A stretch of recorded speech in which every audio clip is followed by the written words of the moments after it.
صلی اللہ علیہ وسلم کے رخسار کے اوپر رکھا ہوا تھا۔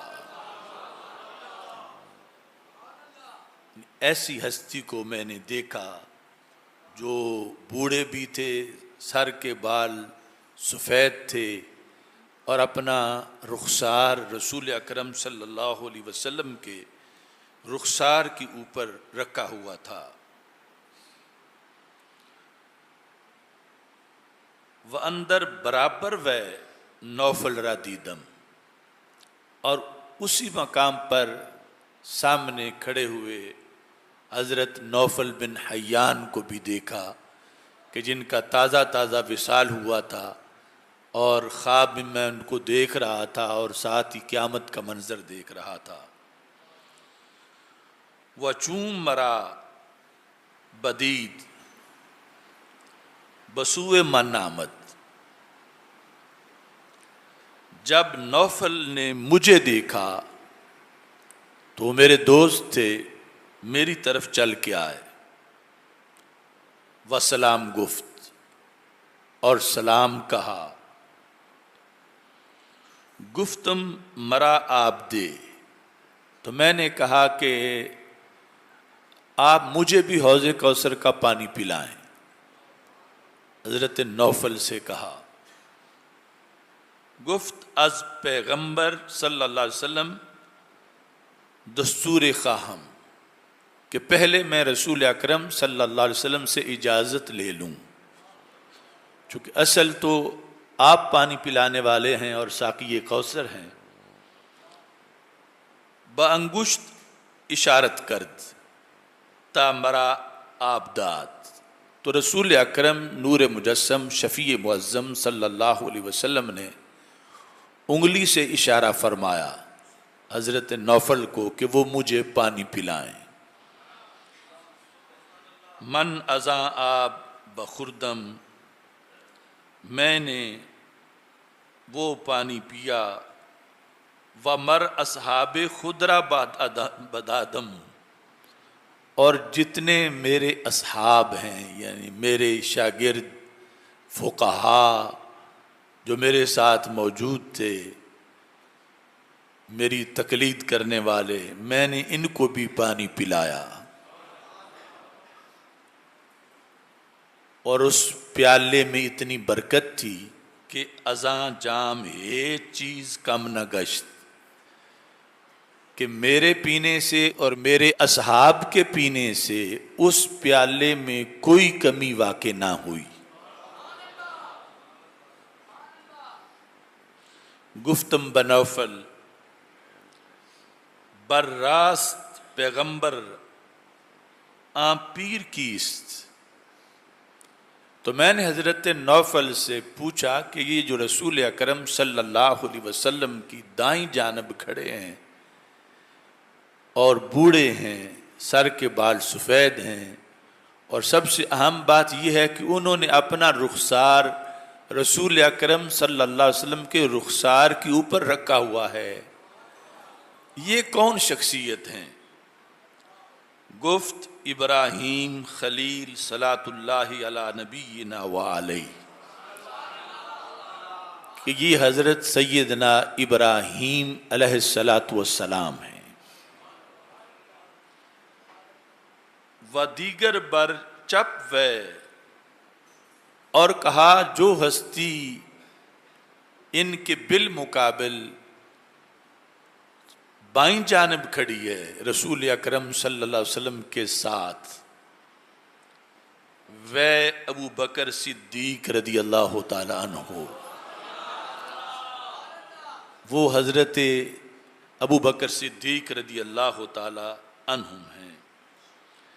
ہم چنی می پرسیدم، حضرت امام اعظم ابو حنیفہ اس خواب کا تذکرہ کرتے ہوئے کشف المحجوب میں کہتے ہیں اسی طرح میں پوچھتا گیا، کیونکہ پاس بہت سے لوگ کھڑے تھے، تو حضرت نوفل مجھے بتاتے گئے اور میں انگلی پر پوروں پر گنتا گیا، تو کہتے ہیں تاز ہفتہ کس بپرسیدم، تو اس طرح کر کے 17 شخصیات کے بارے میں پوچھ چکا تھا کہ مجھے جاگ آئی، تو میرا جو پورا تھا وہ گنتے گنتے 17ویں مقام پر پہنچا ہوا تھا. تو یہ حضرت سیدنا داتا گنج بخش حجویری رحمہ اللہ تعالی کا خصوصی طور پر مکتوب ہے. کردہ شخصیات کا مقام ہے. اور یہاں ہی آپ نے حضرت یحییٰ بن معاذ رازی رضی اللہ تعالی عنہ کا قول ذکر کیا کہ وہ کہتے ہیں پیغمبر را صلی اللہ علیہ وسلم بخواب دیدم، میں نے رسول اکرم صلی اللہ علیہ وسلم کو خواب میں دیکھا. گفتمش میں نے آپ سے کہا یا رسول اللہ صلی اللہ علیہ وسلم این اطلبو کا، کہ لوگ کئی رستے بتاتے ہیں آپ کی طرف جانے والے کہ یہ رستہ بھی ذات رسول اللہ علیہ وسلم کی طرف جاتا ہے، یہ طریقہ بھی آپ کا ہے، یہ طریقہ بھی آپ کا ہے. تو آپ خود مجھے بتائیں کہ کس رستے پہ چلوں تو آپ کو میں پالوں. آپ کو ڈھونڈنے اور آپ کو ملنے اور آپ کو پانے کا راستہ کون سا ہے؟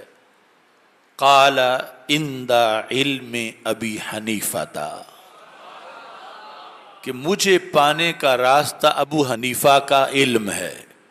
یعنی ابو حنیفہ کے علم کی روشنی میں دین اسلام پہ چلتے ہوئے آپ مجھے پا سکتے ہیں. ہم اپنے عرف میں طریقت، شریعت اور حقیقت کثرت سے یہ لفظ بولتے اور سنتے ہیں، لیکن ان کا مطلب کیا ہے یہ بہت کم بیان کیا جاتا ہے. ویسے تو ہر کوئی پیر طریقت راہبر شریعت ہے.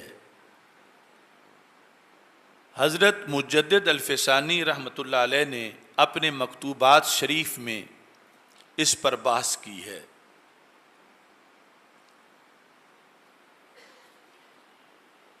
سب سے پہلے تو اس چیز کو واضح کیا ہے کہ یہ جو تینوں منصب ہیں، طریقت، حقیقت اور شریعت،